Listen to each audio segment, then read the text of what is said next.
আজকে সুপ্রিয়র একটা মিটিং ছিল আর ওখানে খাবারের প্যাকেট দিয়েছিল। প্যাকেটে ছিল 4টে মিষ্টি। ও আমার জন্য এনেছিল, আর যেখানে প্যাকেট দেয় ও আমার জন্য নিয়ে আসে। আর আমি ওকে বলেও রেখেছিলাম আমার খুব ভালো লাগে এরকম প্যাকেট নিয়ে এলে। তো যাই হোক, মিষ্টিগুলো খেতেও খুব ভালো ছিল। এরপরে সন্ধ্যেতে চলে গেছিলাম গ্যাস ভরতে। আসলে আমার গত মাসে গ্যাস ভরানো হয়নি, এ মাসে ওই জন্য তাড়াতাড়ি করেই ভরিয়ে নিলাম। কখন শেষ হয়ে যায় রান্না করতে করতে, রান্নার ফাঁকে শেষ হয়ে গেলে খুব প্রবলেম। তো যাই হোক, গ্যাস ভরে রাস্তায় যেতেই গোলার দোকান দেখলাম। তো আমি অনেক দিন ধরেই সুপ্রিয়কে বলছিলাম যে গোলা দেখছি না, আমার গোলা খেতে খুব ইচ্ছে করছিল, তাই আজকে আর দেরি করলাম না, গোলার সাথে সাথে নিয়ে নিলাম আর খেতেও শুরু করে দিলাম।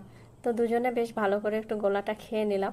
এরপর মাঠে গিয়ে আমি একটু হাঁটাহাঁটি করলাম। আসলে আমার সেভাবে এক্সারসাইজ হচ্ছে না, আমি নিজেও সেটা ফিল করতে পারছি যে আমার একটু এক্সারসাইজ দরকার। তাই মাঠে গিয়ে আমি আজকে বেশ অনেকটা সময় ধরে হেঁটেছি, আর সুপ্রিয় বসে বসে গোলা খেয়েছে, ও আর হাঁটেনি।